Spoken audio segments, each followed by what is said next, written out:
compañeros, bueno, yo les voy a explicar cómo vamos a sacar moda, media y mediana, y para eso tenemos que obtener los valores de nuestra tabla. Aquí, bueno, ya lo sacamos, pero para sacar x1 es la suma de nuestros intervalos entre 2, y así vamos sacando cada uno.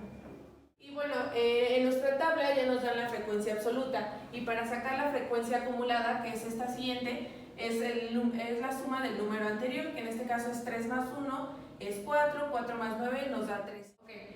Y bueno, en nuestra tabla ya nos dan la frecuencia absoluta, y para sacar la frecuencia acumulada, que es esta siguiente, es la suma del número anterior, que en este caso es 3 más 1, es 4, 4 más 9 nos da 13. Para sacar los valores de la última columna, solamente tenemos que multiplicar la frecuencia acumulada por xy, y así los vamos sacando, y después sacamos el total de ello, que es la suma, y nos dio 456.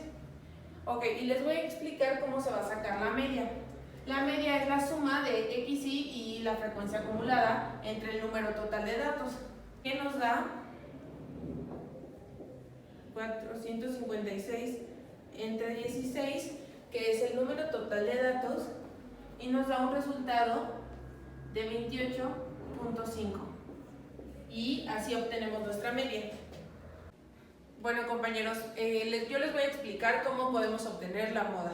Y primero, para obtener la moda necesitamos sacar nuestro límite inferior, y para saber cuál es nuestro límite inferior vamos a tomar el intervalo más pequeño, que es el 28. Y bueno, vamos a sacar nuestra frecuencia absoluta, que es menos nuestra frecuencia absoluta del intervalo anterior, sobre la frecuencia absoluta menos la frecuencia absoluta menos el intervalo anterior, que sería lo mismo que esto, y más la frecuencia absoluta menos la frecuencia absoluta del número siguiente.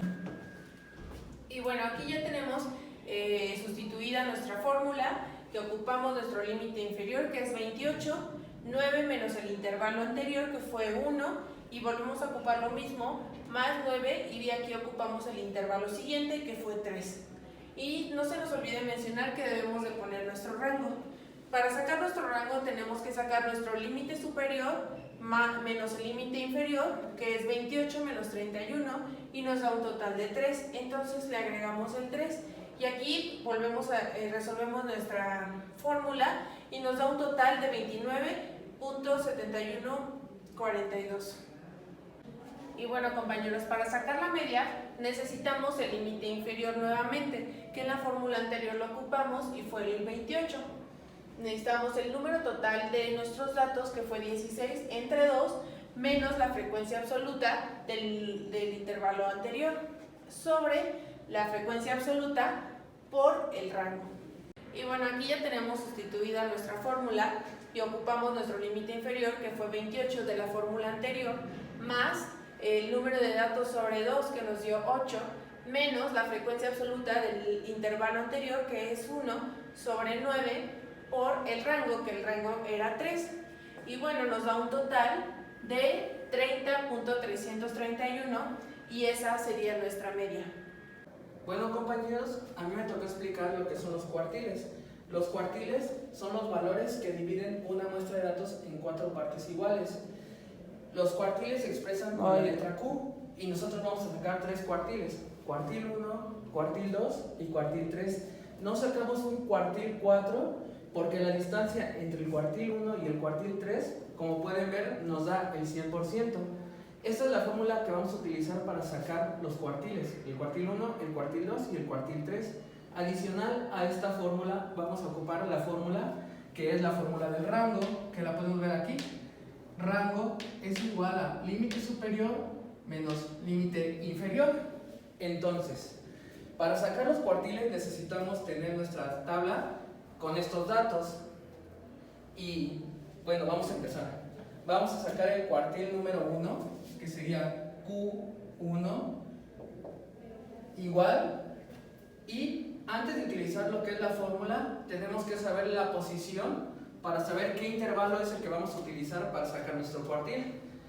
Vamos a utilizar este fragmento de la fórmula, K por M entre 4.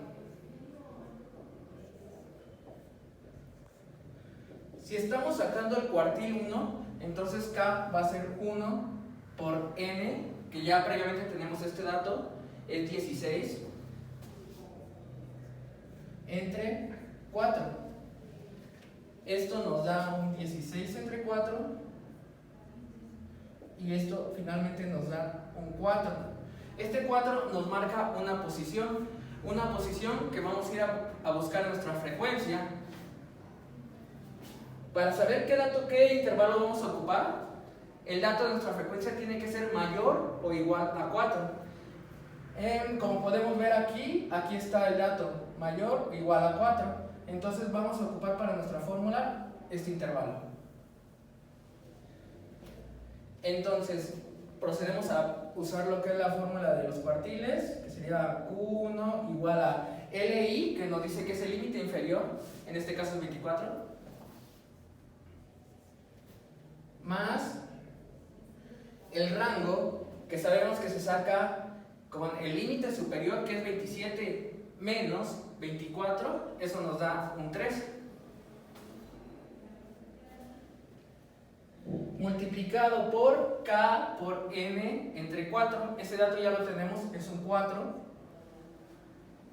menos la frecuencia, el valor anterior al intervalo que estamos utilizando en la frecuencia. Ahí, como pueden ver, dice frecuencia menos 1, pero en realidad se refiere a la frecuencia anterior. En este caso es 3, aquí está. Y lo que nos falta simplemente es sustituir. Frecuencia absoluta es 1. Entonces procedemos a hacerlo. Se quedaría 24 más 3 por 4 menos 3, 1 entre 1, esto nos da a 24, 25, 26, 27, entre 1, 27. Y así es como obtuvimos nuestro K1. Vamos a realizar el mismo procedimiento para K2 y K3. Una vez que realizamos el proceso anterior para el cuartil 2 y cuartil 3 respectivamente, ya tenemos los resultados de los tres cuartiles. Cuartil 1 vale 27, cuartil 2 vale 4.44 y cuartil 3 5.77. A continuación les voy a explicar cómo sacar la desviación estándar, desviación media, coeficiente de Pearson y varianza. Para esto vamos a ocupar esta tabla que ya está previamente sacada por nuestro equipo y por mí. Estos pequeños datos, que es el total absoluto y la media. Para la desviación media vamos a ocupar esta fórmula. Este pedazo de la fórmula ya está previamente hecho para no aburrirnos tanto. Con la desviación media vamos a ocupar el 48, que lo sacamos de esta tabla, y el 16, que es nuestro total absoluto. Esto lo dividimos y nos da 3. Para la varianza, igual vamos a ocupar otra vez esta fórmula, que esto ya está previamente sacado, igual con nuestra tabla, y de aquí sacamos el 240, que está acá, y el 16, que igual es nuestro total absoluto. Ahora, para la desviación estándar, lo ocupamos nuestro resultado, sacarle la raíz. Ya que le sacamos la raíz, nos da 3.87. Ahora, para nuestro coeficiente de Pearson, vamos igual a ocupar esta fórmula y vamos a ocupar este valor. Este valor que nos dio 3.87 entre 28.5. El 28.5 fue nuestra media. Este resultado lo vamos a multiplicar por 100 y nos da un resultado de 13.5%. Ya para terminar nuestro ejercicio, vamos a completar lo que es elevado a la 3 y elevado a la 4. Esto nos va a ayudar para sacar ya los coeficientes de Pearson, Bowley y Fisher. Tendríamos que completar la siguiente tabla, ya que tenemos estos datos, que es X menos la media. Y una vez teniendo esto calculado desde el FI, podemos calcular elevado a la 3. En este caso sería 7 a la 3, 129, por el FI, que es 3, en este caso serían 1029.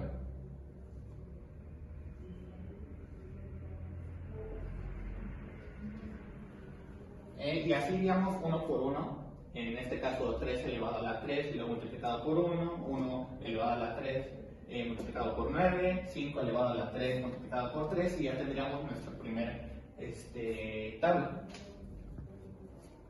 Ahora ya teniendo estos datos de la tercera columna, pues ya podemos sacar más rápidamente la cuarta, ya que se hace exactamente lo mismo pero elevado a la 4.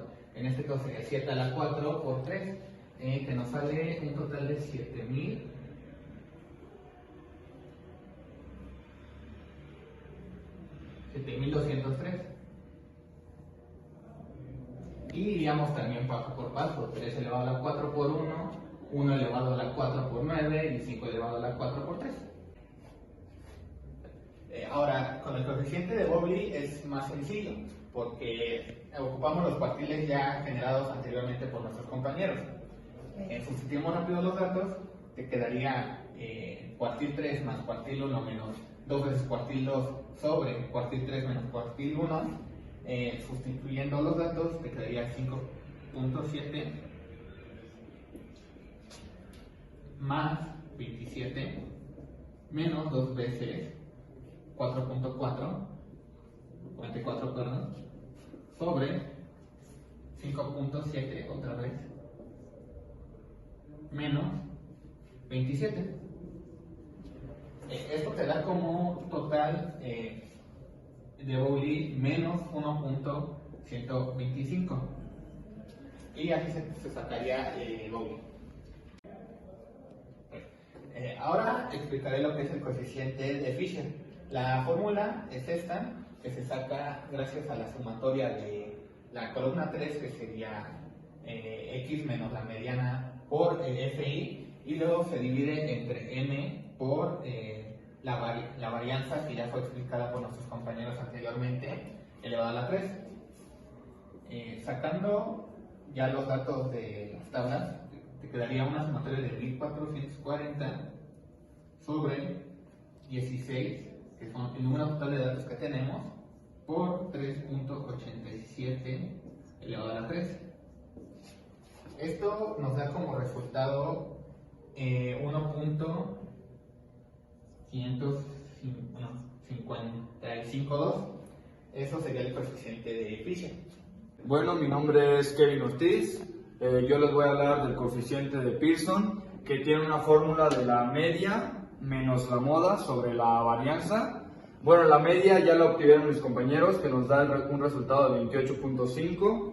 La moda se obtiene con el límite inferior más la frecuencia absoluta menos la frecuencia absoluta menos 1 sobre la frecuencia absoluta menos 1 más el resultado que nos dé más la frecuencia absoluta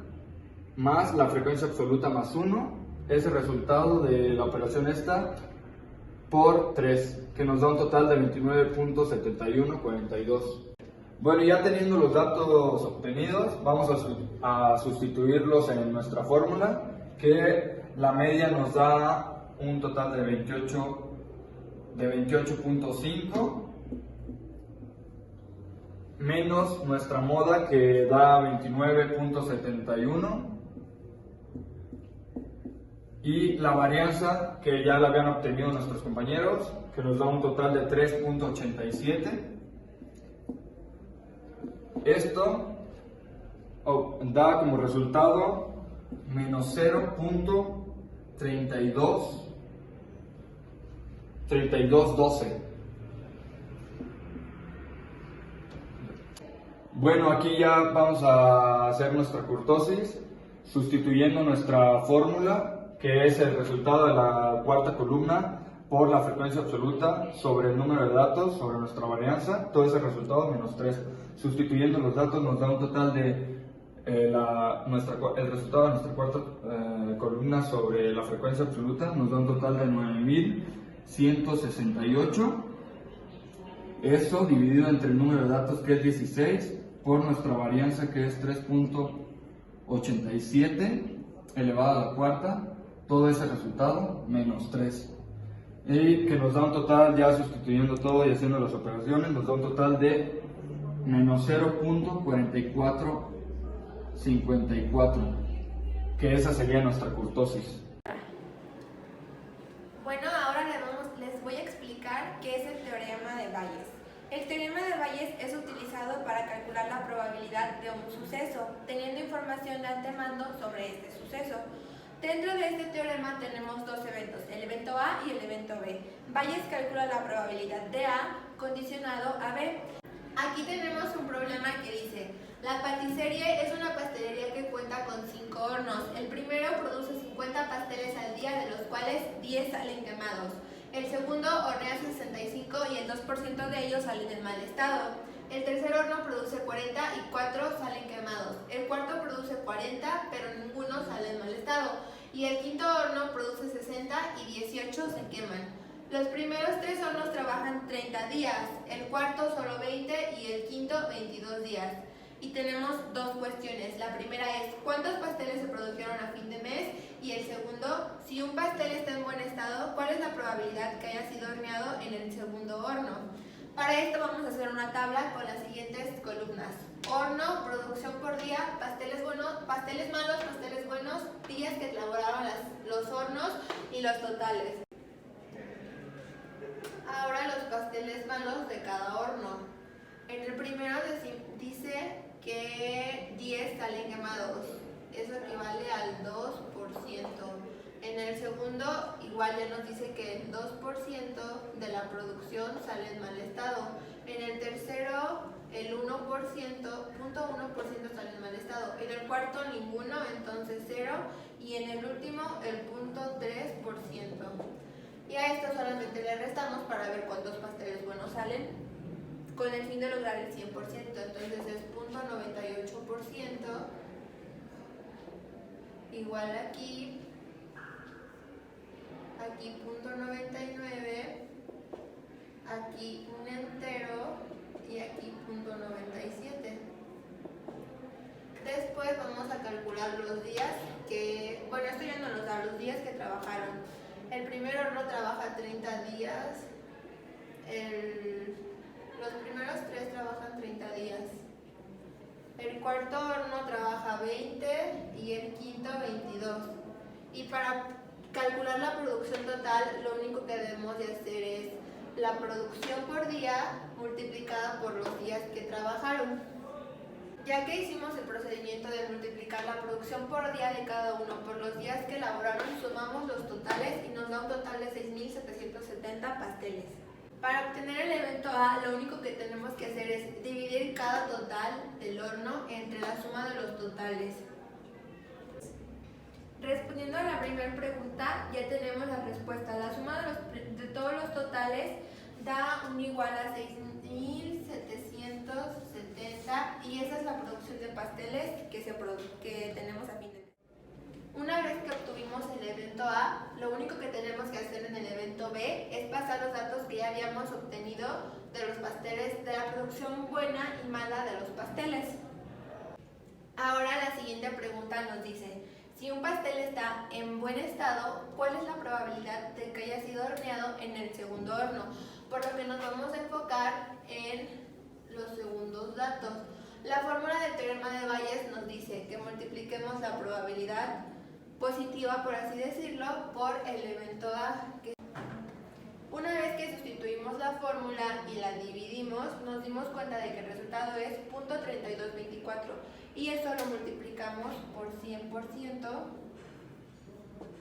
que nos da un resultado de 32.24%, lo que responde a nuestra segunda pregunta. La probabilidad de que haya sido horneado en el segundo horno es de un 32.24%.